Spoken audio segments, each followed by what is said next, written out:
ఈ ఏడాది భారత సర్వోన్నత న్యాయస్థానం అనేక చారిత్రక తీర్పులకు వేదికగా నిలిచింది. ప్రధానంగా చట్టపరంగా, సామాజిక, రాజకీయ, వివక్ష, గుర్తింపు, జాతి ప్రయోజనాలకు సంబంధించిన అనేక ముఖ్యమైన తీర్పులను వెలువరించింది.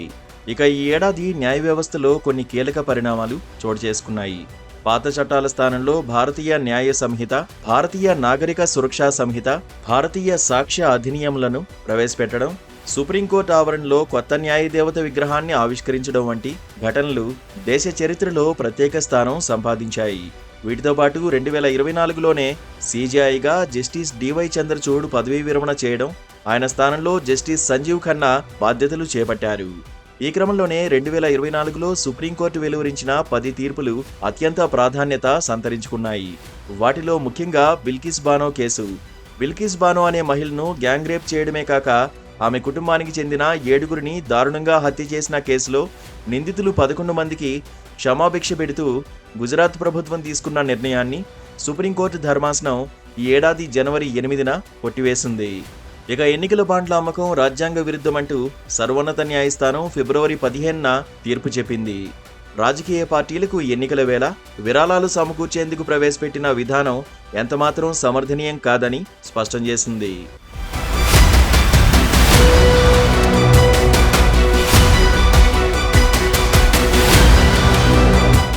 మరోవైపు లంచాలు తీసుకున్న ఎంపీలు, ఎమ్మెల్యేలు ప్రాసిక్యూషన్కు లోబడతారని మార్చి 4న సుప్రీంకోర్టు చారిత్రక తీర్పు ఇచ్చింది.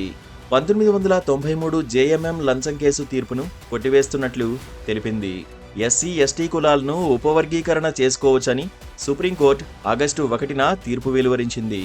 ఇలా వర్గీకరణ చేసి ఆయా వర్గాలకు ఉద్యోగాలు, విద్యా సంస్థల ప్రవేశాల్లో అదనపు ప్రయోజనాలు చేకూర్చవచ్చని తెలిపింది. ఇక పిల్లలకు సంబంధించిన అశ్లీల మెటీరియల్ కలిగి ఉండడం పోక్సో చట్టం కింద నేరమేనని సుప్రీం ధర్మాసనం సెప్టెంబర్ 23న తీర్పు చెప్పింది.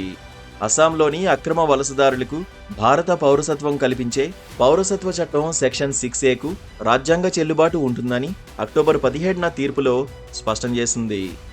ఉత్తరప్రదేశ్ మదర్సా బోర్డు విద్యా చట్టం 2004 రాజ్యాంగబద్ధమేనని నవంబర్ 5న సుప్రీంకోర్టు తీర్పు వెలువరించింది. మదర్సాల్లో చదువుతున్న విద్యార్థులను అధికారిక పాఠశాల విద్యా వ్యవస్థలో చేర్చాలంటూ అలహాబాద్ హైకోర్టు ఇచ్చిన తీర్పును తిరస్కరించింది. ఇక నవంబర్ 8న అలీఘడ్ ముస్లిం యూనివర్సిటీకి మైనారిటీ హోదా రాజ్యాంగపరంగా ఉందని సుప్రీం ధర్మాసనం తీర్పు వెలువరించింది. బుల్డోజర్ న్యాయం పేరిట ప్రభుత్వాలు చేస్తున్న కూల్చివేతలను నవంబర్ 13న సుప్రీంకోర్టు తప్పుబట్టింది.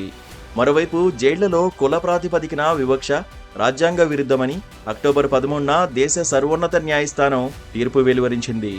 శారీరక శ్రమ, బ్యారకుల విభజనలో జరుగుతున్న వివక్షను ధర్మాసనం తప్పుబట్టింది.